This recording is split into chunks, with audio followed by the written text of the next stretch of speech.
una labor histórica de muchos años. Principalmente me gustaría compartir con ustedes el tema de la evaluación psicosocial forense de alegación de abuso sexual infanto-juvenil. Es una tarea que yo llevo muchos años realizando, probablemente he realizado como poco unas 350 evaluaciones de esta naturaleza. Me gustaría comenzar para yo ubicarme en el contexto en Panamá. Ustedes trabajan como desde el ámbito forense, evaluaciones para determinar si un niño fue abusado sexualmente o no. ¿Cómo han trabajado eso desde el ámbito? No sé si Agustina quizás o algún otro colega me pueda contestar. ¿Qué tan inserto está en Panamá en este tipo de trabajo? ¿Qué me dicen? Sí, la pregunta sería, para tener el contexto, si los colegas que aquí se desempeñan en el ámbito forense inciden haciendo evaluaciones para determinar si un niño fue o no fue abusado sexualmente. Para yo saber de dónde partir un poquito. Bueno, en Panamá, básicamente, nosotros nos dividimos en varios aspectos. El Ministerio Público hace lo que es la parte investigativa, ¿ya? Y lo que es la parte judicial es que, a ver, la compañera del órgano judicial, la compañera que nos acompaña acá, que ahora es la jefa del departamento, Lucila, el órgano judicial, básicamente lo que es la parte judicializa el acto per se. Entonces ellos también tienen intervención en este tema de lo que me están haciendo referencia, porque la parte de medicatura forense es más que todo la parte investigativa, del cómo y cuándo y todos los procesos que... Sí, muy bien. ¿Vas a echar? En el órgano judicial, los casos de maltrato y de protección llegan a los juzgados de niñez y adolescencia. Y son las trabajadoras sociales y también psicología las que entran a ver esos procesos. Ellos son las que inician la investigación dentro de lo que es los juzgados de niñez y adolescencia.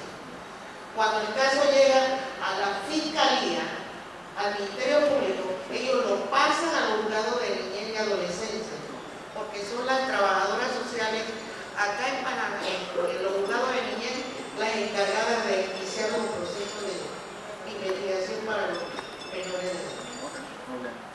Muchas gracias por poner un poquito en contexto. Yo obviamente voy a partir de lo que es la experiencia en Puerto Rico. En el contexto puertorriqueño, cuando un niño se sospecha o un joven que pudo haber sido abusado sexualmente, ya sea para atenderlo en el ámbito de familia o en el ámbito criminal, refieren a clínicas especializadas para que hagamos lo que, ¿verdad?, conceptualizamos como evaluaciones psicosociales para determinar la posibilidad de la presencia de un abuso sexual. Estas son evaluaciones que fundamentalmente lo que voy a estar haciendo con ustedes hoy es explicando la metodología evaluativa para que les sirva a ustedes como referente. Igualmente ustedes si lo abordan de otra manera podamos tener una conversación y compartamos, ¿verdad?, el trabajo que estamos haciendo en Puerto Rico con el trabajo que ustedes están haciendo en Panamá.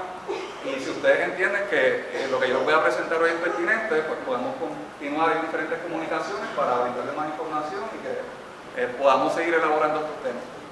Yo especifico que es necesario hacer un abordaje desde el trabajo social en el contexto puertorriqueño. Este tipo de evaluaciones son hechas por trabajadores sociales o por psicólogos de forma independiente, ¿verdad? Se le reconoce al trabajador social la capacidad para hacer este tipo de evaluaciones de forma independiente, no necesariamente trabajando con otros profesionales. Yo, sin ningún tipo de sesgo ni nada por el estilo, y aquí, ¿verdad?, los compañeros de Puerto Rico que no me existen, yo estoy convencido de que este tipo de evaluaciones, por nuestra formación y trasfondo profesional, quienes le hacemos mejores somos los trabajadores sociales, ¿verdad? Yo lo digo sin ningún tipo de sesgo ni nada por el estilo. Y responde a tres aspectos principales. Primero, que cuando pensamos en maltrato contra niñez y juventud, el primer profesional que se nos llega a la mente es el trabajador social, ¿verdad? Cuando tenemos casos de abuso físico, abuso psicológico, negligencia, el abuso sexual es una extensión del maltrato infantil-juvenil. Por lo tanto, sería un poco extraño, ¿verdad?, señalar que nosotros como profesionales podemos incidir en otras tipologías de maltrato, pero no en el abuso sexual. Por otra parte, este tipo de evaluaciones son lo que llamamos evaluaciones ecológicas, porque evaluamos al niño, pero lo evaluamos en todo su medio ambiente, lo evaluamos en la comunidad, evaluamos en la familia, y eso por nuestra formación. Nosotros estamos muy bien ubicados para hacer ese tipo de análisis. Y tercero, porque este tipo de evaluaciones está directamente vinculada con la defensa de los derechos humanos de la niñez y juventud, ¿verdad? Sabemos que por la Declaración de los Derechos, Universal de los Derechos, por la Convención de los Derechos del Niño, establecida por la ONU, uno de los principales aspectos que nosotros tenemos que identificar es el derecho que tiene la niñez y juventud a la protección. Y este tipo de evaluaciones son indispensables para asegurarnos que nuestra niñez y juventud sea protegida de cualquier tipo de maltrato o abuso. ¿Cuáles vienen siendo los objetivos de esta presentación? Quisiera compartir con ustedes, ¿verdad?, la definición que utilizamos en Puerto Rico respecto a lo que se considera abuso sexual infanto-juvenil, que es un referente internacional, pero se aplica para este tipo de evaluaciones en el contexto puertorriqueño. Presentar el modelo de evaluación psicosocial forense de alegaciones de abuso sexual, más recomendado por la comunidad internacional. Discutir las diversas técnicas de recopilación de información a utilizarse como parte del proceso evaluativo, destacando los procesos de entrevistas colaterales, procesos familiares, profesionales u otros de interés, cómo realizamos la revisión de documentos y finalmente destacar el proceso de entrevista forense al niño joven, ¿verdad? ¿A qué nos referimos con eso? Luego, esbozar la naturaleza del proceso de análisis forense, qué es eso del análisis forense, cómo se articula y la relevancia que tiene en el contexto de una evaluación de este tipo. Discutir diferentes conclusiones a las cuales llegar luego de realizar la evaluación y señalar posibles recomendaciones a la luz de lo identificado en la evaluación. Y todo eso, yo me dije a mí mismo que lo voy a hacer en una hora. Así que vamos a ver cómo lo logramos. Igual me pongo a su disposición para continuar con estas conversaciones en caso de que les genere interés este tema. Podemos comenzar señalando que el abuso sexual infanto-juvenil como categoría de análisis e intervención ha sido históricamente un foco de gran interés para el trabajo social. El trabajo social ha estado bien involucrado en la atención de las diferentes situaciones de abuso sexual infanto-juvenil, y eso lo vemos, por ejemplo, en la educación universitaria, lo vemos en la investigación social. Gran parte de las investigaciones sobre este tema las hacen trabajadores sociales. Los procesos de evaluación forense, ¿verdad?, estamos reconocidos internacionalmente como una de las profesiones que puede realizar este tipo de evaluaciones. Aspectos terapéuticos clínicos también han sido desarrollados desde el trabajo social. Elementos y modelos de prevención comunitaria para evitar que ocurra el abuso, e inclusive el análisis de políticas sociales han sido dimensiones de incidencia que hemos tenido los profesionales del trabajo social para la atención de este tema. Voy a discutir con ustedes una definición provista por Intevi. Ella nos va a señalar que el abuso sexual infanto-juvenil debe ser conceptualizado como cualquier tipo de interacción sexual de la cual forme parte un niño o joven en la cual se encuentren presentes dos elementos, cualquiera de estos elementos. Antes de ir a los elementos específicamente, vamos a hacer un poquito de categorización. Evidentemente, para que ocurra una situación de abuso sexual infanto-juvenil, tiene que haber un niño o joven involucrado y una situación sexual, ¿verdad? Esos son dos elementos que tienen que estar presentes para poder hablar de abuso sexual infanto-juvenil. Un niño o un joven y una situación sexual que los involucre. Pero no son elementos suficientes para poder establecer que una situación de abuso sexual, ¿verdad? Además de esos dos elementos que siempre tienen que estar presentes, es necesario que alguno de los siguientes se encuentre.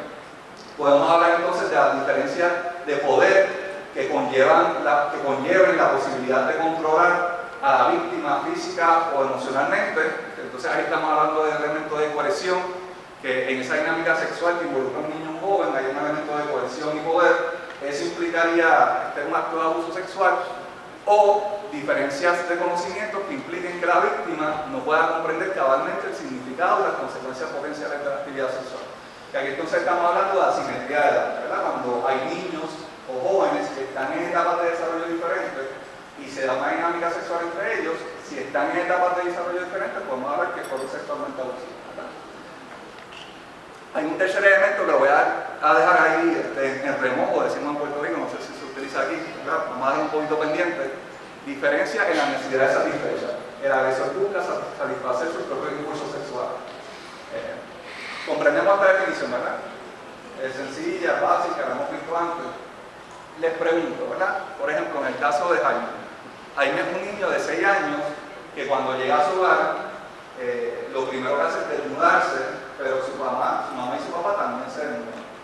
Y literalmente, ¿verdad?, desde el momento que regresa de la escuela, toda la tarde, todos los días, desnudo, junto a sus familiares en la casa. ahí pudiéramos hablar de un acto de abuso sexual, basándonos en esta definición. Las compañeras por acá dicen que no, ¿por qué no pudiéramos estar hablando de un acto de abuso sexual? ¿Por qué no? ¿Por qué? Él no está consciente y definitivamente hay diferencias en ambos cuerpos, tanto lo que es como de sus padres, y hay diferencias desarrolladas. Pero estás diciendo que lo considerarías un acto de abuso sexual, ¿por qué no? Sí, definitivamente, porque están poniendo partes que ni siquiera conoce, ni siquiera, no lo tiene claro. Y yo siento que hay una simetría a pesar de que son sus padres. Pues, la compañera entiende que hay una simetría, en efecto la hay, ¿verdad? Hay una simetría de edad. Sin embargo, yo plantearía que por la poca información que yo di, no podemos hablar de abuso sexual en la medida que no estamos hablando de un acto sexual, ¿verdad? En esa situación. La desnudez no es por sí misma un acto sexual. Podemos evaluar si es adecuado o no adecuado, ¿verdad? Pero un acto sexualmente abusivo, pues, es un poquito, ¿verdad?, problemático señalar. Este modelo se basa en la premisa de que las relaciones de abuso sexual a niños y jóvenes son situaciones complejas que requieren la revisión sistemática y exhaustiva de diferentes fuentes de información. ¿Cuáles son algunas de esas fuentes de información que tengo que auscultar si hacemos estas evaluaciones? Entrevistas al niño y joven, entrevistas al núcleo familiar, entrevistas a profesionales vinculados con las alegaciones, entiéndase trabajadores sociales, maestros, psicólogos, entrenadores deportivos, policías, entre otros. Incorporar también información sobre la evaluación médico-forense, evaluaciones del desarrollo, entiéndase habla y lenguaje, psicológica, ocupacional, física, y también otro elemento bien importante, observación de la conducta. Cómo ese niño se comporta mientras yo lo estoy entrevistando, cómo los funcionarios de la escuela señalan que ese niño se comporta, ¿verdad? Son elementos también importantes. Siguiendo dicho modelo, la información que se recopile debe ser interpretada cuidadosamente en el contexto específico de cada caso, ¿verdad? No existe una receta mágica ni un checkmark, ¿verdad? Una lista de cotejo donde yo diga, este niño cumple con este criterio, cumple con este criterio, cumple con este criterio, pues fue abusado sexualmente, ¿verdad? No funciona así este modelo. Hay que ver cómo toda esa información aplica a la particularidad de esa familia que es única e irrepetible. En resumen, cuando hablamos del modelo comprensivo de evaluación de alegaciones de abuso sexual, ¿qué estamos buscando? Estamos buscando entrevistas a profesionales, estamos buscando entrevistas a diversos familiares, entrevistas al niño o joven, que viene siendo una entrevista forense, ahorita voy a hablar un poquito más de eso, a qué me refiero, el análisis de documentos y la observación de la conducta. Una vez yo hago un proceso de recopilación de información de todos estos elementos, entonces procedo al análisis forense para determinar la ocurrencia o no de la abuso. Este modelo, en la medida que parte de una noción, yo diría que algo positivista, establece que nosotros tenemos que señalar diferentes hipótesis antes de auscultar la información y buscar datos mediante las diferentes técnicas de recopilación de información para fortalecer o debilitar cada una de esas hipótesis, ¿verdad? Nosotros no vamos con una idea previamente establecida respecto a si el abuso sexual ocurrió o no, sino que establecemos diferentes hipótesis y vamos buscando información que nos dé luz sobre cada una de esas hipótesis. ¿Cuáles son algunas de esas establecidas por Massey y Garrido? Que las alegaciones de abuso sexual son válidas, ¿verdad? Yo puedo partir de la premisa de que el abuso sexual ocurrió, pero también tengo que partir de la premisa de que las alegaciones son básicamente válidas, pero el niño ha sustituido al culpable por otra persona. Pudiera plantear también que las alegaciones fundamentales son válidas, pero el niño, ya sea por iniciativa propia o debido a la influencia de otras personas, ha inventado alegaciones adicionales que son falsas. También tendría que plantear la posibilidad de que el niño ha sido orientado o presionado para que haga una alegación completamente falsa y así se pierdan los intereses de alguna otra persona. Y finalmente también tendría que auscultar la posibilidad de que el niño haya hecho una alegación falsa por motivos personales o de venganza para obtener algún beneficio o para ayudar a alguna otra persona por voluntad propia, ¿verdad? Ese proceso investigativo debe ir dirigido a buscar información para sustentar o descartar cada una de esas hipótesis. Porque si me planteo solamente una hipótesis previo a comenzar el análisis, mi intervención va a ser una sesgada, y por lo tanto no va a tener la validez que se pretende adjudicarle una vez llega al tribunal. Yo ahora les voy a presentar un modelo de entrevista a padres y madres recomendado cuando vamos a hacer este tipo de evaluaciones. Fundamentalmente podemos decir que cuando hacemos una evaluación de alegaciones de abuso sexual, el propósito de entrevistar a padres y madres es comprender la vida familiar, escolar y recreativa del niño, lo cual permitirá dar sentido de las expresiones de este en el contexto de las entrevistas forenses, ¿verdad? Si el niño me dice, o la niña me dice, mi tío me tocó la mariposa, ¿verdad? Eso pasa. En Puerto Rico es bien folclórico que a la genitalia de los niños, esos son los más nombres que tienen en Puerto Rico. Por familia, cada familia le llama a la genitalia de un niño de una forma diferente, mariposita, por ahí podemos seguir.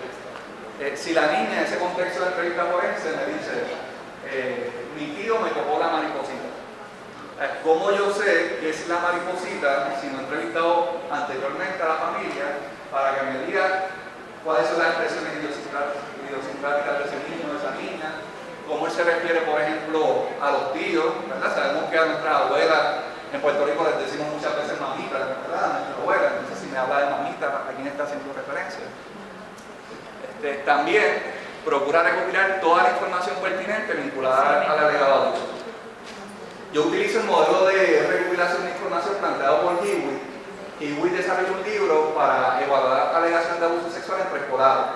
Y en la medida que los preescolares, por unos aspectos de desarrollo, van a poder decir mucho menos detalles sobre la violencia de abuso sexual, se hace aún más pertinente el que la familia y diferentes profesionales me den la información que yo necesito. Porque cuando llega la entrevista, ese niño o esa niña va a ser menos capaz de dar información. Por lo tanto, Hewitt plantea un proceso de entrevista bien extenso a los padres y las madres, ¿verdad? Otros familiares. Sin embargo, yo utilizo el modelo de Hewitt para todos los niños y todos los adolescentes, inclusive. ¿Por qué? Porque es uno bastante abarcador que me brinda una información que yo necesito, que voy a necesitar. ¿En qué se enfoca este proceso de entrevista? En el desarrollo del niño joven, en el estatus actual del niño o joven, el historial de abuso, factores de riesgo y protección relacionados, asuntos relacionados al alegado abuso y comportamientos significativos. Estos son sobre 100 preguntas que estructura Hewitt, que hay que hacerle a los padres y a las madres. No las voy a discutir en detalle cada una de ellas, pero sí me gustaría mostrárselas para que, ¿verdad?, quienes quieran que ustedes puedan tirar fotos y los tengan como referentes, porque no podemos ir una por una en detalle. Por ejemplo, respecto al desarrollo del niño o joven, ¿qué cosas les tenemos que preguntar a los padres y las madres? Si el niño fue producto de un embarazo deseado, si hubo uso de alcohol o drogas durante el embarazo, si hubo atención médica durante el embarazo, de qué tipo, si hubo complicaciones en el parto, quién fue el cuidador primario, si el niño ha sido separado de su cuidador primario por más de una noche, ¿verdad? Preguntas vinculadas con el desarrollo.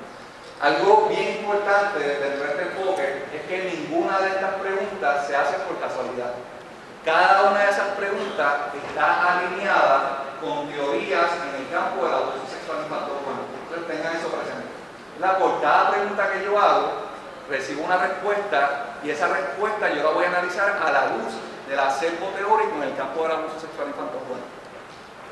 Estatus actual del niño, ¿qué queremos saber? ¿Quiénes componen la familia?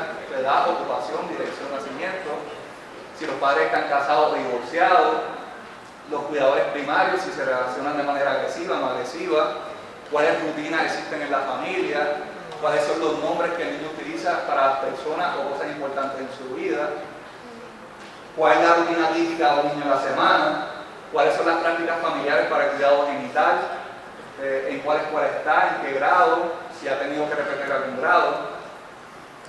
Historial de abuso, ¿verdad? Esto es sumamente importante. Yo quiero saber como evaluador si ha habido alguna sospecha de abuso anterior en este niño. Y si ha habido alguna sospecha anterior, si la misma fue reportada. Si el niño ha evidenciado algún abuso hacia terceros. Y si ese abuso fue perpetrado directamente contra el niño. Si ha habido o si el niño ha sido expuesto a actividades sexuales. Se ha presentado cortos, se ha visto películas pornográficas, se ha leído literatura sexualmente explícita. Lo que tiene que ver con asuntos relacionados al alegado abuso. ¿Cuál fue el primer comportamiento o expresión que su hijo realizó y le hizo sentirse preocupado respecto a un posible abuso sexual? ¿Cuándo ocurrió? ¿Dónde ocurrió? Describa con exactitud el comportamiento o expresión del niño. ¿Cuál fue el estímulo precipitante? ¿Cuál fue el efecto, efecto del niño en ese momento? ¿Cuál fue la reacción de la persona que recibió el mensaje? Si respondió con coraje, si la persona avergonzó al niño, si le demostró miedo al niño, ¿verdad? Si la persona entró en crisis, ¿qué tipo de preguntas le hizo ese niño? Tenemos otros comportamientos significativos, entre ellos si el niño está presentando problemas al dormir, si se ha evidenciado algún juego inusual o repetitivo en el niño, algún juego que sea de naturaleza sexual.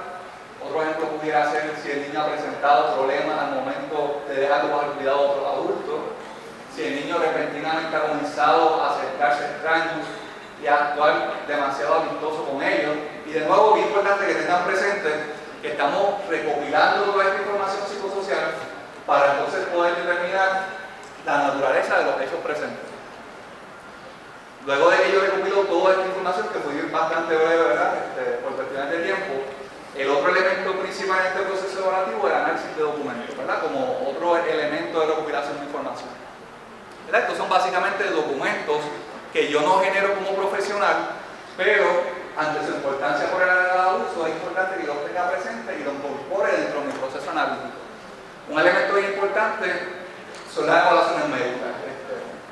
Hay un mito generalizado, ¿verdad? Para quienes no trabajan los temas de abuso sexual, en el cual se establece que si una evaluación médica no identifica abuso sexual, el niño no fue abusado sexualmente, ¿verdad? Eso es un mito bien grande. En primera instancia, porque la mayoría de las agresiones sexuales no dejan evidencia médica, ¿verdad? Cuando estamos hablando, por ejemplo, de conductas orogenitales, con mucha probabilidad no va a haber evidencia médica. Cuando estamos hablando de toques sexualizados, no va a haber evidencia médica. Pero aún así, en los casos más extremos de penetración, ya sea vaginal o anal, esa evidencia dura muy pocos días, ¿verdad? No es una evidencia que perdure por mucho tiempo. Por lo tanto, si la revelación ocurrió luego de una semana o al mes, tampoco va a haber evidencia médica. Aún así, ese elemento de récord médico es importante que lo revisemos y lo establezcamos como parte de nuestro proceso. Informes de custodia, ¿verdad? Cuando hay familias que tienen luchas de custodia y el tribunal ha intervenido para adjudicar la patria potestad o las relaciones paterno-filiales, es importante que tengamos esa información para conocer sobre el contexto de la relación, las dinámicas familiares previas, aspectos vinculados con el desarrollo. Si este niño tiene evaluaciones psicológicas, de habla de lenguaje corporales, es importante que yo las tenga, porque por ejemplo, si este niño tiene algún diagnóstico particular y yo no lo conozco, no puedo entonces ajustar mi proceso de intervención a las necesidades particulares de ese niño o niña. Entonces, yo tengo que conocer a este niño o niña antes de entrevistarlo lo más posible. Esa evaluación psicológica va a ser sumamente importante. Evaluaciones de habla y lenguaje son esenciales, que yo tenga esa información presente y acomode el proceso de entrevista a la luz de lo que me diga esa evaluación de habla y lenguaje, ¿verdad?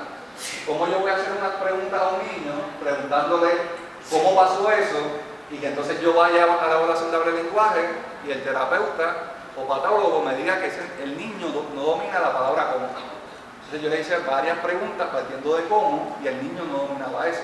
Entonces yo tengo que saber cuáles son las habilidades de habla y lenguaje de ese niño y también todo el trasfondo escolar de ese niño o joven como parte del proceso evaluativo. Informes realizados por otras agencias, la policía intervino, entrevistó al arreglado agresor. ¿Qué sabe la policía sobre este caso? Son elementos que tengo que tener presentes.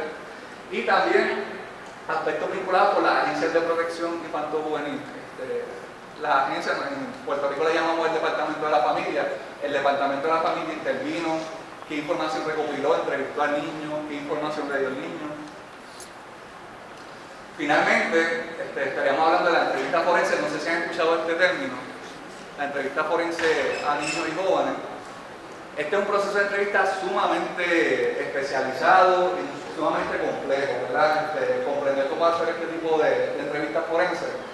Yo he participado de adiestramientos que han durado semanas, tanto en Puerto Rico como fuera de Puerto Rico. Hay que indagar cuánto libro salga nuevo sobre entrevistas forenses, porque es algo sumamente técnico y complejo realizar, pero a la vez sumamente importante que lo asumamos dentro de este ejercicio. ¿Por qué es importante ese proceso de entrevista forense al niño joven?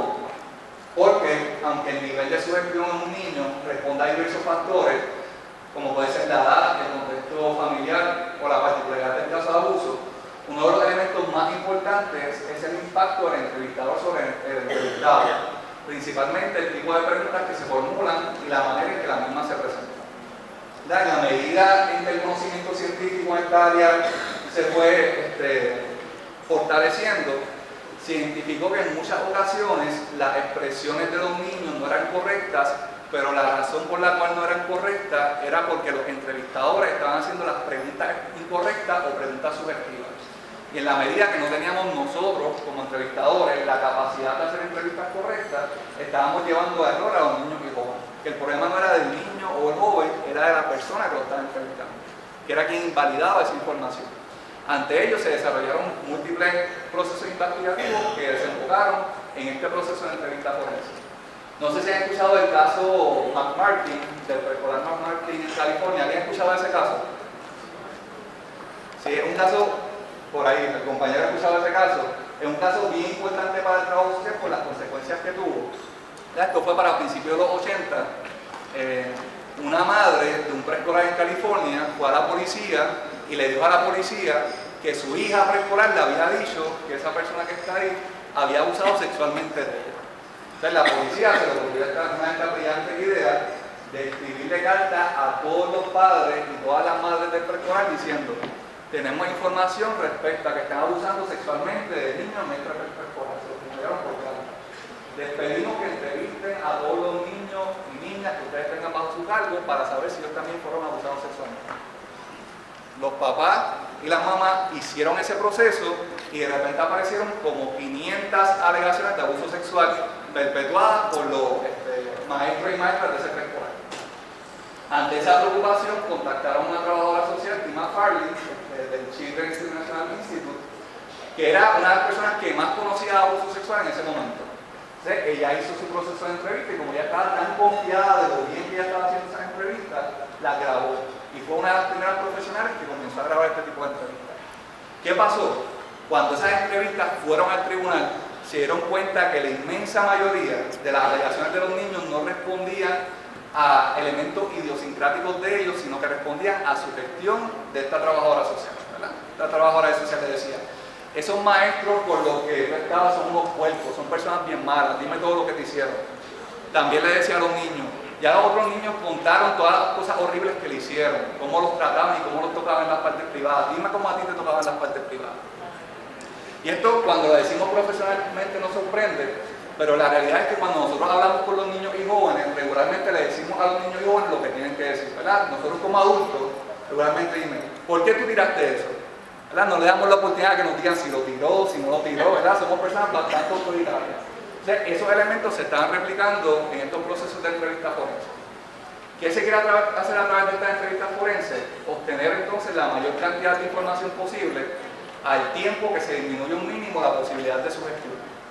Conseguir la información por parte de un niño joven que podría ser utilizada en el ámbito judicial. Se debe ser sensible a la etapa de desarrollo en la cual se ubique el niño entrevistado. No es lo mismo entrevistar a un preescolar, a entrevistar a un niño ya escolar, entrevistar a un niño ya joven. Y todas las estrategias de recopilación de información deben estar fundamentadas legal y científicamente. Como les comentaba, esta es una empresa altamente especializada de naturaleza investigativa dirigida a obtener información para determinar si un abuso sexual ocurrió o no ocurrió. Por una pregunta de final adulto, ¿verdad? Y finalmente la pregunta cerrada, donde la respuesta del niño se limita a alternativas propuestas por el propio entrevistador. Disminuyen la cantidad y calidad de información que pueda ofrecer el niño y siempre deben ser seguidas por una pregunta de final adulto. ¿Qué es lo que nos dice la investigación científica? Que a los niños que le hacen preguntas de final abierto ofrecen muchísima más información y mucho más válida que a los niños que le hacen preguntas focalizadas o preguntas cerradas. Sin embargo, nuestro acercamiento regularmente a los niños es hacerle preguntas cerradas, donde ellos solamente pueden contestar sí o no, o contestar enmarcado en las premisas que el adulto le dijo en la propia pregunta. Unas preguntas de final abierto. Dime todo lo que pasó, desde el principio hasta el final. Si ustedes se fijan ahí, no le estamos diciendo al niño qué pasó, no le estamos diciendo al niño ningún tipo de información sobre el alegado abuso, simplemente dime todo lo que pasó desde el principio hasta el final. Ahí no hay espacio para la sugestión. Otro tipo de pregunta. Y luego, ¿qué ocurrió? Dime todo lo que viste. ¿Qué te decía él en ese momento? ¿Qué fue lo que pasó? ¿Hay algo más que me quieras decir? Dime todo sobre lo que la persona te dice, ¿verdad? Partiendo de la premisa que el niño ya identifica una persona. ¿En qué lugares ocurrió eso? ¿Qué te hizo específicamente? ¿Verdad? Esas son preguntas que no le dan datos ni elementos al niño para poderlo sugestionar. Preguntas focalizadas que, como les decía, se enfocan en un aspecto del abuso sexual, pero permiten que entonces el niño continúe desarrollando. Esa focalización regularmente debe descansar en información que ya ha sido provista por el niño mediante preguntas abiertas. Dijiste que tío Juan te quemó, cuéntame de eso. Focalizo en tío Juan y dejo que entonces el niño desarrolle. Cuéntame todo sobre la vez que mamá te gritó, partiendo de la premisa de que ya el niño dijo que mamá gritó. ¿Qué fue lo último que él te hizo? ¿Verdad? Son preguntas que focalizan, pero que tampoco le dan información particular al niño. Entonces, finalmente están las preguntas de final cerrado, que no deben ser un recurso contable en el proceso de entrevista forense, ¿verdad? Deben ser una excepción, donde el niño solo puede ofrecer una respuesta marcada dentro de la pregunta hecha por el entrevistado. Estas preguntas se deben evitar a toda costa. ¿Te lo hizo una vez o más de una vez? ¿Verdad? El niño solamente tiene dos alternativas. ¿Tenías la ropa puesta o te la quitó? Pregunta cerrada, ¿verdad? El niño no tiene alternativas para desarrollar. ¿Te lo hacía de día o te lo hacía de noche? ¿Verdad? Estas son las preguntas que hizo Kim McFarley y terminó, ¿verdad? En el revolú que terminó, que no les conté el final de la historia, ¿verdad? El caso fue un fracaso y luego de que se identificaron esos cientos de denuncias de abuso sexual, nunca se pudo probar que ninguna de ellas fuera verídica. ¿Verdad? Que nos sirvió como referente dentro de la profesión. Ahora, ¿verdad? Yo recopilé toda esta información a través de entrevistas a padres, madres, a través de entrevistas forenses a niños, niñas y a través del análisis de documentos. Una pregunta complicadita es ¿qué yo hago con toda esta información que yo recopilo, ¿verdad? Luego de que tengo esos datos ya a la mano. Lo que procede a hacer entonces es un análisis forense de las alegaciones. ¿Y a qué nos referimos cuando hablamos de análisis forense? La literatura nos plantea que este es el mecanismo de análisis mediante el cual se contrasta toda la información recopilada con lo que plantean las teorías en las ciencias sociales. Dicho proceso tiene como objetivo determinar cuál de las hipótesis planteadas se sostienen a la luz de las teorías pertinentes para la evaluación. Aquí se pueden utilizar teorías del desarrollo, un enfoque micro o macro, al igual que aquellas específicas en el área de evaluación. Y en la evaluación de abuso sexual se observa que la información psicosocial recopilada es significativamente compatible, por lo que señala las teorías que tiende a ocurrir, las relaciones se sostienen. Si no, lo contrario, eso lo voy a explicar ya mismo. ¿Qué es lo que yo hago básicamente dentro de este enfoque? Recopilé toda la información psicosocial, ¿verdad? Que fue lo que les fui explicando. Yo voy a ver qué me dice la literatura científica desde las ciencias sociales que tiende a ocurrir en los casos de abuso sexual, ¿verdad? Si yo veo un alto nivel de compatibilidad en la información psicosocial que yo recopilé y lo que me dice la literatura tiende a ocurrir en los casos de abuso sexual, entonces las alegaciones de abuso sexual se sustentan. Si yo veo que la información psicosocial que yo recopilé es totalmente incompatible con lo que dice la literatura profesional, tiende a ocurrir en este tipo de casos, entonces esa evaluación se descarta. Les voy a dar un pequeño ejemplo, ¿verdad? Básicamente, estos son los criterios que se utilizan para hacer ese análisis. El tiempo y circunstancias entre el abuso es revelado o descubierto, la congruencia del lenguaje con la etapa de desarrollo, la cantidad y calidad de los detalles brindados en la narración, el nivel de conocimiento sexual a base de la etapa de desarrollo, la consistencia interna y externa de la narración durante la repetición del relato, la descripción del comportamiento del alegado agresor, la verosimilitud de la descripción del abuso y las reacciones emocionales durante las sesiones y durante el alegado abuso. Les voy a mostrar un ejemplo de cómo hacer un análisis forense, ¿verdad? Con algunos de estos criterios, si me ayuda por allá el compañero. Este es un caso real, donde todos los nombres fueron modificados, ¿verdad? Para que no pueda ser identificado.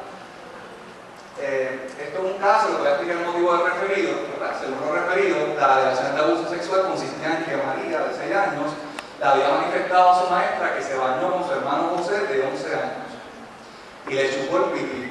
Además de hacer referencia a juegos en los cuales unos se sentaban encima de otros desnudos. Según el referido, Jaime, de 6 años, le manifestó a su maestra haber observado que su hermana le chupó el pipí a su hermano. Vamos a ver un poquito los antecedentes del caso. Este era un caso que ya tenía historia en el departamento de la familia por las acciones de maltrato físico y emocional. Puede seguir bajando. La señalo que José tiene déficit de atención porque ese es un aspecto importante que yo tengo que considerar en el proceso de análisis evaluativo. Y les voy a enseñar cómo hacer un análisis forense con uno de estos criterios. Sigue. Por ejemplo, vamos a ver el tiempo y circunstancias en que el abuso es revelado o descubierto. Ustedes van a ver que yo voy a plantear la información psicosocial voy a señalar lo que dice la literatura en el campo de abuso sexual, la literatura científica, y voy a señalar si a la luz de ese análisis se sustenta, ¿verdad?, se fortalece o se debilita la posibilidad del abuso. ¿Qué es lo que buscamos a través de este criterio, ¿verdad? El tiempo y circunstancia en que el abuso es revelado o descubierto. Este criterio busca establecer la manera en que se dio la revelación o descubrimiento del alegado abuso y el contexto de su término. De la información recopilada se desprende que la revelación de las sospechas de abuso sexual surgió luego de que Jaime, de forma espontánea, comenzara a comentarle a compañeros de estudio de su escuela que su hermana le había chupado el pipi a su hermano mayor. Dicha información fue confirmada por la niña al ser entrevistada por el personal escolar. Además, se pudo corroborar que el núcleo familiar de esto ya estaba al tanto de las relaciones en cuestión, pero que, sin embargo, optaron por atenderlo como un problema intrafamiliar, no dando cuenta de la conducta a las agencias pertinentes ante esta situación. Esa fue la información psicosocial que yo recogí. Puede seguir bajando. Ahora voy a plantear lo que nos dice la literatura. Según Gilby, los niños en esta etapa de desarrollo, ¿verdad?, en la etapa de desarrollo en la cual se encuentran María y Jaime, pudieran revelar las alegaciones de abuso sexual de forma espontánea. Ellos, al no estar conscientes de las implicaciones sociales que dicha revelación pudiera tener para ellos y sus familias. Lo antes señalado sería aplicable a este caso. De forma vinculada a fontes, partiendo de análisis cultural, destacan que la reacción de muchas familias puertorriqueñas a reconocer esta situación puede seguir bajando.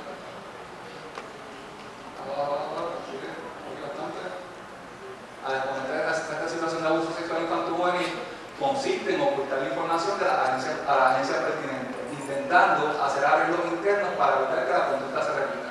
Las argumentaciones de la autora son igualmente aplicables a la situación bajo análisis. Seguimos.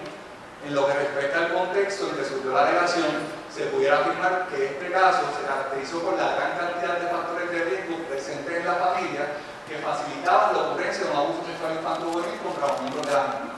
Mediante el proceso evaluativo se puede identificar un historial de otras formas de maltrato contra los hermanos, abusos físicos, psicológicos, negligencia, problemas de hacinamiento en la casa, una alegada conducta sexual promiscua de parte de la madre, ausencia de los progenitores en la vida de los hermanos, la naturalización de conducta sexual no normativa de parte de los cuidadores, muy pobres fronteras intrafamiliares, limitada capacidad de cuidado de parte de los cuidadores y exposición intencional o accidental a material sexual adulto. Expongo lo que recopilé mediante el proceso de análisis de recopilación de información y ahora hago un análisis teórico. Diversos autores especialistas en el área recalcan cómo en las familias en las cuales los factores arriba mencionados están presentes, aumenta significativamente la posibilidad de abuso sexual contra la niñez. Y cito los autores pertinentes.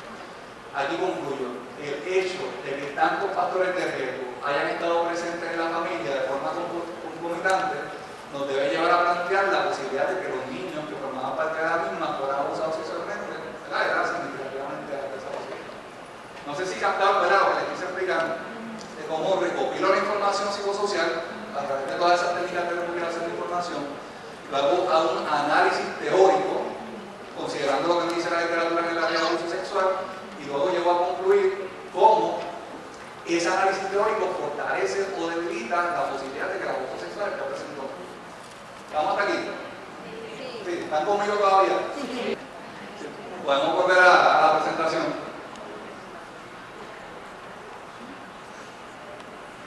Sí, seguimos.